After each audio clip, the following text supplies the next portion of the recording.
नमस्कार। फ्राइडे की सुबह यानी कि हफ्ते का आखिरी कारोबारी सत्र, ऐसे में क्या होगी आपकी आज की ट्रेडिंग रणनीति, उस पर करेंगे बातचीत। स्वागत है आप सभी का। आप देख रहे हैं मॉर्निंग कॉल। शुरुआत आज सुबह की हेडलाइंस के साथ। ग्लोबल मार्केट से संकेत ठीक ठाक। गिफ्ट निफ्टी करीब 40 पॉइंट ऊपर। एशिया थोड़ा मिक्स। इधर दरों में कटौती की उम्मीद से अमेरिकी बाजार कल 1% तक उछले। S&P 500 और नैस्डैक में लगातार चौथे दिन दिखी तेजी।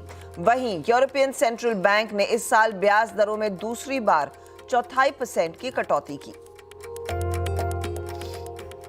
ECB के बाद अगले हफ्ते अब फेड की भी ब्याज दरों में कटौती की उम्मीद।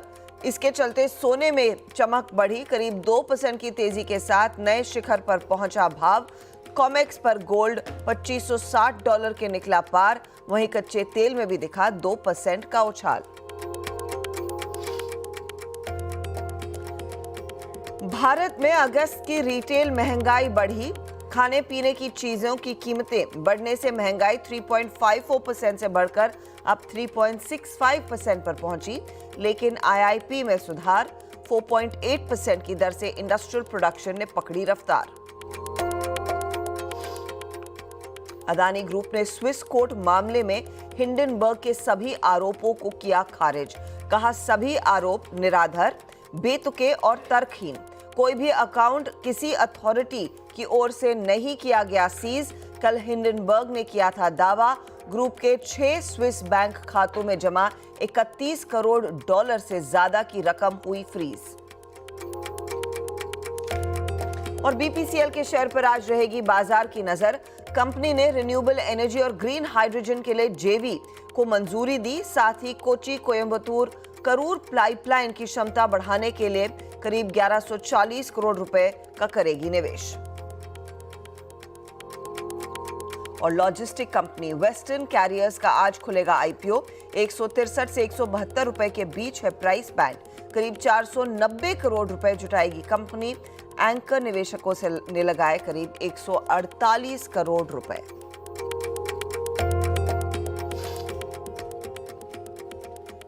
तो स्वागत है आप सभी का। Good morning to all of you. Friday का सत्र और ये हफ्ता भारतीय बाजारों के लिए आप कह सकते हैं एक्शन पैक्ड रहा है। निफ्टी और निफ्टी बैंक आपकी स्क्रीन पर पहले लेकर आएंगे। वो चाल आपको बताएंगे कि कैसी रही है और आज फिर इस हफ्ते की कल्मिनेशन किस नोट पर होगी, उसकी बातचीत करेंगे। कल वैसे भी भारतीय बाजार नई ऊंचाइयों पर पहुंचते हुए दिखाई दिए। 25,433 तक का हाई हमने देखा है। दिन के दौरान एक बहुत ही सधा हुआ तेजी वाला सत्र रहा। कल करीब 2% तक के गेन्स बने। ओवर द वीक आप गौर करिएगा, करीब 7 ट्रेडिंग सेशंस में आधे % से ज्यादा के रिटर्न्स बनते दिखाई दिए हैं। निफ्टी के साथ साथ निफ्टी बैंक की कितनी भूमिका रही है इस तेजी में, इस मोमेंटम में, वो भी आपकी स्क्रीन पर। तो कल एक बड़ा ट्रेंडिंग सत्र था। 750 पॉइंट से ज्यादा का इजाफा निफ्टी बैंक ने दिखाया। और इस पूरे हफ्ते अगर आप गौर करें तो निफ्टी और निफ्टी बैंक ज्यादा अंतर नहीं है। दोनों 2 दिन डिप हुए थे और बाकी दिनों में तेजी बनती दिखाई दी। तो आज का सेशन इंपॉर्टेंट रहेगा कि यहां से अपनी चाल को हम कितना और सुधार पाते हैं। गिफ्ट निफ्टी आपके लिए इशारा कर रहा है। करीब 57 अंकों तक की बढ़त के साथ हम कारोबार की शुरुआत करेंगे, यानी कि एक गैप अप देखने को मिलेगा जरूर। कॉन्फिडेंट नोट है ये। ग्लोबल मार्केट से क्या समीकरण बन रहे हैं उसको आपके लिए डिटेल में समझाएंगे नीरज जी। वीरू आपको बताएंगे कल की अफलातून तेजी के बाद आज इस हफ्ते के आखिरी कारोबारी सत्र में किन लेवल्स का ध्यान रखना है और कौन से स्टॉक्स दरअसल सपोर्ट कर रहे हैं मार्केट के इस पर्टिकुलर मूव को। और कंचन आज सुबह में मेरा काम कर रही हैं, यानी कि वो स्टॉक से न्यूज आपको देंगी। लेकिन एक पर्टिकुलर डेटा पॉइंट आपके सामने मैं रखना चाहती हूँ, वो है FIIs की भूमिका इस पूरे बाजार में। उनकी तरफ से हमने देखा है लगातार 4 सत्र में खरीदारी देखने को मिली है और खरीदारी के आंकड़े छोटे नहीं हैं, बड़े हैं। कल का ही सत्र देखें आप, इसमें थोड़ा सा ब्लॉक डील का भी इंपैक्ट कह सकते हैं, लेकिन 7,600 करोड़ से ज्यादा की खरीदारी। 1755 करोड़ की खरीदारी, उससे पहले 2200 करोड़ की खरीदारी, 1100 करोड़ की खरीदारी। ये पूरे हफ्ते हमने देखा है खरीदारी की पोजीशंस एफआईआईज की लगातार आई हैं और कल का सत्र सबसे ज्यादा जोरदार था। इस बीच डोमेस्टिक इंस्टीट्यूशंस ने थोड़ा सा तेजी की पोजीशंस की है, थोड़ा सा माल एफआईआईज को बेचा है। कल डीआईआईज की तरफ से सबसे ज्यादा बिकवाली हुई है, लेकिन of course FIIs step up करते हुए दिखाई दिए। तो इस भूमिका के साथ अब हम इस वीकेंड सत्र में उतर रहे हैं। वेरी क्विकली तब और अब का डेटा। कल जब हम भारतीय बाजार क्लोज कर रहे थे, अमेरिकी फ्यूचर्स क्या इशारा कर रहे थे और फाइनली क्या हुआ है। अमेरिका में भी हमने देखा है सत्र अच्छा था, इनफैक्ट नैस्डैक के लिए ज़्यादा बेहतर सेशन। तो 40,962 के आसपास जो हम डाउ को देख रहे थे, आज सुबह में 41,570 के ऊपर ये निकल चुका है। नैस्डैक में ज़्यादा ऊर्जा देखने को मिली है, 19,680 के लेवल्स देखे जा रहे हैं, जहां पर कल दोपहर को ये मुश्किल से 19,300 के आसपास आ रहा था। तो ये इनफैक्ट दो इंडाइसेस हैं जो आपको क्लियरली संकेत दे रहे हैं कि वहां पर मोमेंटम आया है, वहां पर जोर देखने को मिला है। इंडेक्स के साथ साथ आपका डॉलर इंडेक्स क्या कर रहा है, बॉन्ड यील्ड क्या कर रही है, उस पर आएंगे। लेकिन क्लियरली मोमेंटम लौटा है इक्विटीज की तरफ, उसमें दो राय नहीं है। कल ऑफ कोर्स एक ऐसा सेशन था जहां पर कमोडिटी मार्केट में भी एक्शन बनता दिखाई दिया। लेकिन ग्लोबल फुटप्रिंट को पहले समझ लेते हैं। Neeraj ji, good morning. भारतीय बाजारों के लिए तो एक जोरदार सत्र और एफआईआईज की बड़ी भूमिका रही है। ये ग्लोबल मार्केट्स में कल आप लोग कह रहे थे कि अच्छा खासा कॉन्फिडेंस है, वो कॉन्फिडेंस क्या बड़ा है, स्पेशली ईसीबी ने जो कल किया उसके बाद? एग्जैक्टली ईसीबी बहुत स्पेसिफिक नहीं है, लेकिन कॉन्फिडेंस लोगों का ये बढ़ा है क्योंकि कल जो डब्ल्यूपीआई का नंबर आया है उससे भी और सपोर्ट मिला है कि आगे सीपीआई परकुलेट नहीं होगा। तो फिर से उनको लग रहा है कि एक बड़ा रेट कट आ सकता है। कल हमने जिक्र किया था कि ये होप खत्म हो गई है कि 0.5% रेट कट होगा, 0.25% पे सेटलमेंट है, लेकिन अब फिर से वो होप बिल्ट हो गई। लगभग 35% लोग मान रहे हैं कि 50 बेसिस पॉइंट का कट इस बार हो सकता है और पूरे साल में 1% से ज़्यादा। इसलिए लगातार चौथे दिन कल तेज़ी बनी और करीब 3.5% S&P और 5.5% नैस्डैक में एक उछाल इस वीक में, मतलब इस लास्ट 4 डेज़ में देखने को मिली। तो ये एक बड़ी तेज़ी का दौर वहाँ पर मिला। लेकिन एट द सेम टाइम अगर आप देखें तो गोल्ड ने भी कल रिकॉर्ड हाई लगाया है।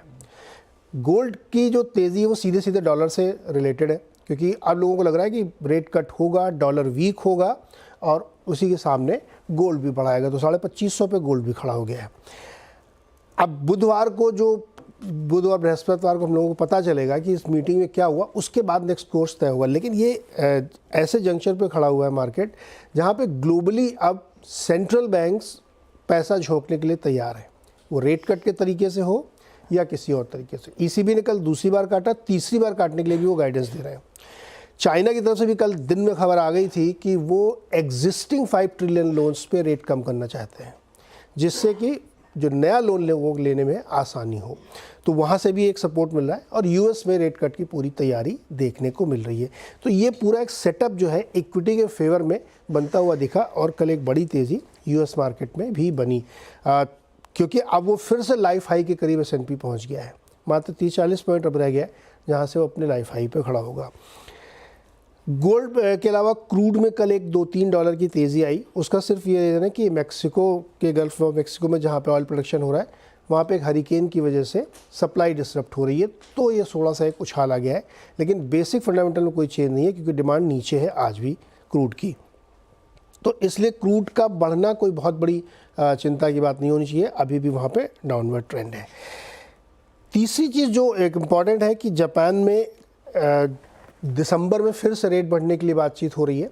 करीब 10 में से 9 उनके जो बोर्ड मेंबर हैं वो रेट बढ़ाना चाहते हैं दिसंबर में एक बार और। तो कल मैंने एक चीज़ ये कही थी कि अगर 50 बेसिस पॉइंट कट हुआ तो येन को बहुत तगड़ा सपोर्ट मिलेगा। अगर डॉलर येन का चार्ट दिखाएं डॉक्टर साहब आप, तो वो हमें नज़र रखनी चाहिए। अगर वो 140 टच करता है तो फिर ये इक्विटी के लिए अच्छा नहीं होगा। तो ये देखिए कल 142 से ऊपर चल रहा था, आज 141 पे है येन। तो अगर कट आ जाता है बड़ा तो 140 जाएगा और फिर आप डॉलर येन की वजह से येन कैरी ट्रेड अनवाइंड होते हुए देखेंगे। तो ये है अब तक की पिक्चर। लेकिन जब चल रहा है तो उसको कहते हैं चलती का नाम गाड़ी। तो वही है, अब उम्मीद कितनी बड़ी आपकी होनी चाहिए या फिर कितनी कर्टेल होनी चाहिए उसी में।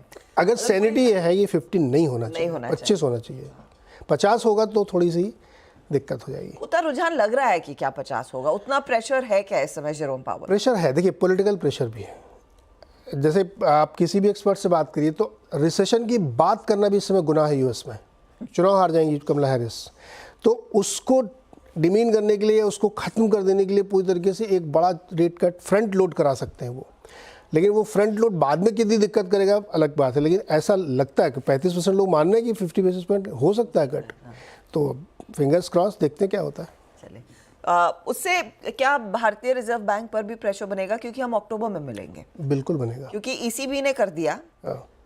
अगले हफ्ते फेड कर देगा। यस। तो हमारी कितनी उम्मीद होनी चाहिए? हमें काटना पड़ेगा आगे जाते हुए, क्योंकि हमको इसलिए नहीं काटना कि यूएस काट रहा, हमको अपनी करेंसी हेज करनी है।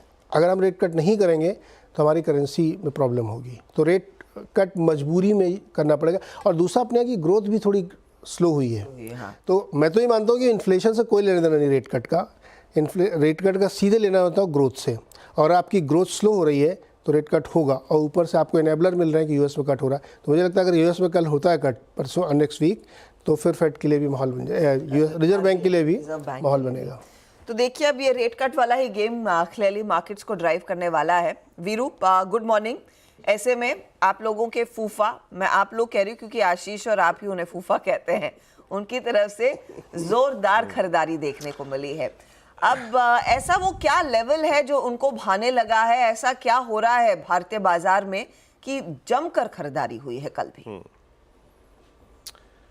देखिए आशिता, कल फूफा ने बहुत तहजीब से पैसा डाला। गुड मॉर्निंग पहले तो। और अगर आप पिछले 10 सेशन को भी देखें, जिस दिन उनकी तरफ से कैश में बहुत सब्सटेंशियल बाइंग नहीं थी, बट उनका पैटर्न बहुत स्ट्रॉन्ग था।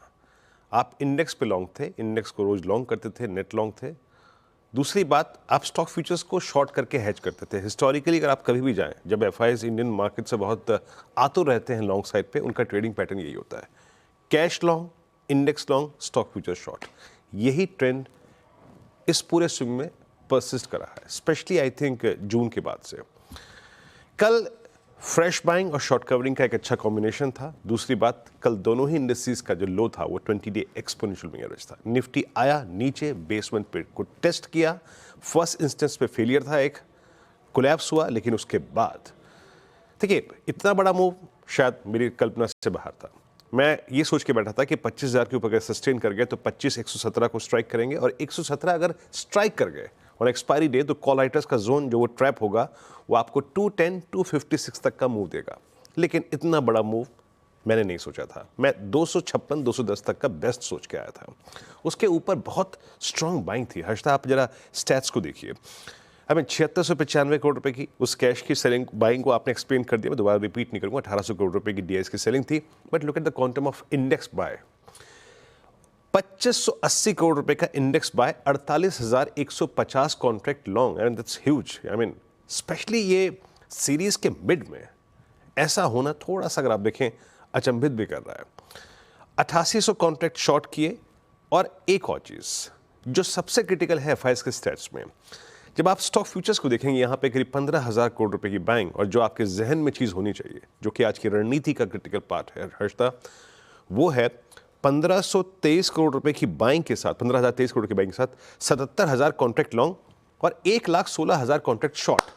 अब स्टॉक फ्यूचर्स में शॉर्ट कवर हुई है। कल का इसको हटाइए 2 मिनट जरा। कल का एचडीएफसी बैंक, कल का आईसीआईसीआई बैंक, कल का एक्सिस बैंक, कल का स्टेट बैंक ऑफ इंडिया, ये और ये stats shorts cover in stock futures critical combination है। मेरी अप्रोच क्या रहेगी? देखिए, कल के स्ट्रॉन्ग मूव के बाद ये लाजमी है कि थोड़ा कंसोलिडेशन संभव है, बट वो ट्रेजेक्ट्री क्या है? कॉल राइटर्स प्लेस्ड हैं 25,500 पे और 600 पे, और नीचे पुट राइटर्स प्लेसमेंट है 25,300, 25,200 की ट्रेजेक्ट्री में। और यही चीज पिरामिड से क्लियरली रिफ्लेक्ट हो रही है आज तक कि कॉल राइटर्स कहाँ हैं और पुट राइटर्स कहाँ हैं। कॉल राइटर्स 25,100 पे और 25,500 पे और 600 पे, और 300 पे, 200 पे पुट राइटर्स हैं। अब आइए लेवल्स पे। देखिए लेवल्स क्या है। बेस 1 ड्यूरिंग द डे अगर हमें कोई डिप मिलता है, अगर हम थोड़ी बहुत कूलिंग ऑफ दें कल के बाद, तो ये अच्छा है। Previous high, swing high, it's 25,333 and 276 आता है, लैच ऑन करना है, बाय करना है। No shorting thoughts till we have second base. On the higher side आज इंट्राडे में पहला रेजिस्टेंस पॉइंट क्या है, थ्रेशोल्ड पॉइंट क्या है, वो है 25,438। अगर आपने इसको क्रॉस किया तो स्विंग टुवर्ड्स 25,510 पॉसिबल है। याद रखिएगा, इन दैट केस 25,510 पे आपको अपने ट्रेड को टेस्ट करना है, क्योंकि 25,510 से लेकर करीब करीब 25,300 के बीच में देन थोड़ा सा कंसोलिडेशन संभव है।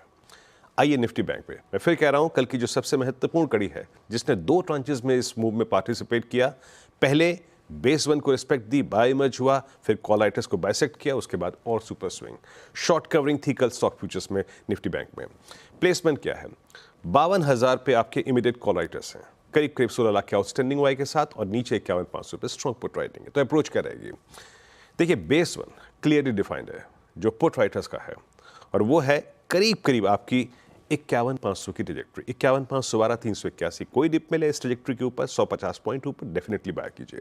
No shorting thoughts till we have second base. और एक और चीज, हाई जोन पे अगर निफ्टी बैंक स्ट्राइक करता है रेजिस्टेंस 1 को, याद रखिएगा वो है 51,951 और 52,080। यहां पे कुछ ट्रेस को कैश में ट्रिम करने की कोशिश कीजिएगा।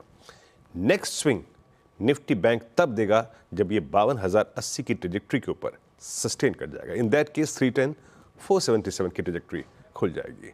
हर्षदा, तो ये इनफैक्ट वो क्लियर कट लेवल्स रहेंगे। कल का हाई निफ्टी के लिए ऑफ कोर्स 25,433 था। वीरू कह रहे 25,438 के पार निकले तो वो और जोर देखने को मिल सकता है। तो मोमेंटम की पूरी उम्मीद आज भी बनी हुई है। एक बहुत तगड़ा हफ्ता आप कह सकते हैं टचवुड इस मार्केट ने दिखाया है। तो वो लेवल्स आपके लिए निफ्टी और निफ्टी बैंक के। लेकिन आज किन स्टॉक्स पर नजरें होनी चाहिए, कंचन बताइए। सबसे पहले बात करते हैं पतंजलि फूड्स की। यहाँ पे एक बड़ी ब्लॉक डील संभव है जिसका अप्रॉक्सीमेटली है $24 करोड़ का। अगर हम बात करें डील के फ्लोर प्राइस की तो वो है 1,815, यानी कि मौजूदा भाव से करीबन 6.5% डिस्काउंट पे फ्लोर प्राइस तय किया गया है, और ब्लॉक डील के जरिए कंपनी अपना 3% हिस्सा बेच सकती है। साथ ही साथ टाटा मोटर्स को आज नजरों में रखना चाहिए, बिकॉज टाटा मोटर्स और टाटा पावर रिन्यूएबल में एक MOU साइन हुआ है। MOU के तहत करीबन 200 फास्ट चार्जिंग कंपनी लगाने वाली है। ये दिल्ली, मुंबई, चेन्नई जैसे मेट्रो सिटीज में लगाए जाने वाला है। साथ ही कमर्शियल व्हीकल के लिए ये चार्जिंग स्टेशन कंपनी लगाने वाली है। BPCL को आप नजरों में रखिए। सेपकॉम ग्रीन हाइड्रोजन इंडिया के साथ कंपनी ने JV को मंजूरी दे दी है। रिन्यूएबल एनर्जी और ग्रीन हाइड्रोजन के लिए बेसिकली ये करार किया गया है। बोर्ड से GPS रिन्यूएबल के साथ JV को मंजूरी मिली है। साथ ही साथ कंप्रेस्ड बायोगैस प्लांट के लिए ये जो जॉइंट वेंचर है वो साइन किया गया है। BPCL साथ ही साथ कोचिन कोयम्बतूर पाइपलाइन की जो कैपेसिटी है उसको बढ़ा के 3.7 MMTPA करने वाला है, और इसका जो टोटल अमाउंट है, जो कॉस्ट है, वो है करीबन 1138 करोड़ की। साथ ही साथ पैरादीप फॉस्फेट आज नजरों में बना रहना चाहिए, क्योंकि गोवा में अमोनिया और यूरिया प्लांट को बंद कर दिया है। बेसिकली इक्विपमेंट खराब होने की वजह से ये फैसला लिया गया है। पूर्वांकरा आज बेंगलुरु में करीबन 2 एकड़ जमीन डेवलप करने के लिए JV किया गया है। साउथ बॉम्बे में मियामी अपार्टमेंट ब्रिज कैंडी के रीडेवलपमेंट का कंपनी को अधिकार मिल गया है। HG इंफ्रा सेंट्रल रेलवे से करीबन 716 करोड़ का इसको ऑर्डर मिला है। साथ ही साथ LIC और IRCTC में आज फोकस में होना चाहिए। LIC ने IRCTC में अपनी हिस्सेदारी को करीबन 2.02% बढ़ा दिया है, और ये बढ़ के हो गई है अब 9.29%। साथ ही साथ आज 2 शेयर्स में आज बड़ी ब्लॉक डील संभव है। पहले तो हुनासा कंज्यूमर में यहाँ पे मॉर्गन स्टैनली ने करीबन 24.17 लाख शेयर्स को खरीदा है। ICICI प्रूडेंशियल ने करीबन 28.78 लाख शेयर, सेलर पीक ने करीबन 1.23 करोड़, स्टेलर्स वेंचर्स ने यहाँ पे करीबन 45.3 लाख शेयर बेचे हैं। सीक्वा ने करीबन 28.71 लाख शेयर, फायरसाइड ने 65.38 लाख शेयर्स, और सोफीना ने करीबन 60.15 लाख शेयर्स को यहाँ पे बेच दिया है।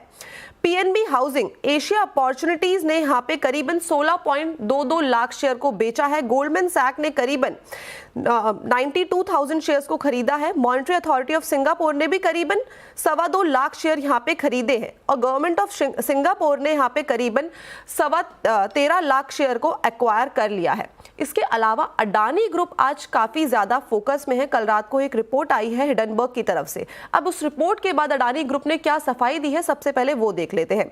स्विस कोर्ट मामले में कथित आरोपों को उन्होंने सिरे से खारिज कर दिया है, साथ ही सभी आरोपों को निराधार, बेतुका और साथ ही साथ बेसलेस बताया है। कंपनी की बेसिकली खाक और मार्केट वैल्यू को नुकसान पहुंचाने के लिए पूरी की पूरी साजिश की जा रही है और कंपनी का कहना है कि किसी भी स्विस अदालत में कार्रवाई में कोई भी उनकी भागीदारी नहीं है, ना ही कोई अकाउंट अथॉरिटी ने इनको सीज किया है। इसके अलावा फॉरेन होल्डिंग स्ट्रक्चर ट्रांसपेरेंट है और अकॉर्डिंग टू लॉ है। आपको पहले ये बता देते हैं कि एक्चुअली में कल रात को जो हिडनबर्ग की रिपोर्ट आई थी वहां पे क्या कहा गया था। कल शाम हिडनबर्ग रिसर्च ने एक रिपोर्ट दिखाई थी अपने ट्विटर अकाउंट के, और वहां पे बड़ा दावा किया गया था कि Swiss media company Gotham city की रिपोर्ट का हवाला दिया था। 6 स्विस अकाउंट में जमा करीबन 31 करोड़ से ज्यादा की रकम फ्रीज की गई है। स्विस अधिकारियों ने मनी लॉन्ड्रिंग जालसाजी जांच के तहत ये कार्रवाई की है और ये करीबन 2021 से पूरा का पूरा मामला चल रहा है। ओके, तो ये सारे स्टॉक्स जो आप रेडार पर रखेंगे। चलिए काम करते हैं, लेंगे एक ब्रेक के बाद कमोडिटी मार्केट में आपने क्या ट्रेड लेना है उस पर बातचीत होगी। कंस्ट्रेंट कच्चे तेल और साथ ही साथ सोने में एक अच्छा खासा स्पाइक देखने को मिला है और आज जिन इवेंट्स पर आपकी नजरें होनी चाहिए उसका भी होगा उल्लेख, लेकिन फटाफट ब्रेक के बाद। और गिफ्ट निफ्टी इशारा कर रहा है कि आज हम मजबूती के साथ कारोबार की शुरुआत करेंगे।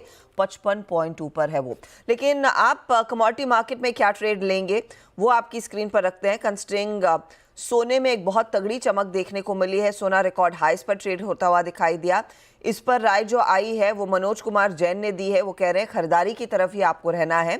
गोल्ड के अक्टूबर फ्यूचर्स में आप तेजी करेंगे। 73,100 आपका टारगेट है। 72,250 स्टॉप लॉस के साथ आप इस ट्रेड में उतरे। 72,550 वाला आपने वो ट्रेड लेना है। कॉपर में भी खरीदारी की ही राय की आ रही है। कॉपर में टारगेट ये दे रहे करीब 805 का, 791 के आसपास स्टॉप लॉस लगाइए। कॉपर का सितंबर सीरीज की पोजीशन है, गोल्ड की अक्टूबर सीरीज वाली पोजीशन है, ये आप गौर जरूर करें। लेकिन आज ध्यान रखिएगा जिन चीज़ों पर आपकी नजरें होंगी। पहले तो रिटेल निवेशक रूट मोबाइल के OFS में अगर चाहें तो पार्टिसिपेट कर सकते हैं। ध्यान रखिएगा प्रॉक्सिमिस जो कंपनी के प्रोमोटर है वो लगभग 6% अपनी हिस्सेदारी ऑफलोड कर रहे हैं। कल नॉन रिटेल गुना जो हिस्सा है वो 1.3 टाइम्स सब्सक्राइब हुआ था। आज रिटेल की बारी है। वेस्टर्न कैरियर ये दरअसल IPO मार्केट में आज खुलता हुआ दिखाई देगा। कल PN गाडगिल बंद हो गया है, तो आज से 18 सितंबर तक ये इशू खुला होगा। 163 से 172 प्राइस बैंड है। कंपनी करीब 492 करोड़ रेस करने के लिए मार्केट में आई है। साथ ही साथ ध्यान रखिएगा आज पॉलिटिकल फ्रंट पर नजरें रहने वाली है दिल्ली में, क्योंकि कोर्ट सुनवाई करेगा अरविंद केजरीवाल को बेल मिलनी चाहिए या नहीं। जी हाँ, मैं भी भूल गई थी कि वो अभी भी जेल में है, लेकिन आज उनकी जमानत पर हियरिंग होने वाली है, तो देखते हैं वहाँ पर क्या डेवलपमेंट उभर कर आता है। तो ये तमाम चीज़ें हैं जो आज मार्केट भी वॉच करेगा। इस बीच आपके सामने गिफ्ट निफ्टी 55.2 पर। एशिया में मार्केट थोड़ा सा मिक्स्ड है, लेकिन स्ट्रेंथ देखने को मिल जरूर रही है। लेंगे आप सभी से इजाजत, लेकिन आगे आपके लिए लेकर आएंगे सीधा सौदा। आज नीरज जी का साथ यतिन देने वाले हैं, तो वो सभी स्टॉक्स आपके लिए ब्रेक के बाद।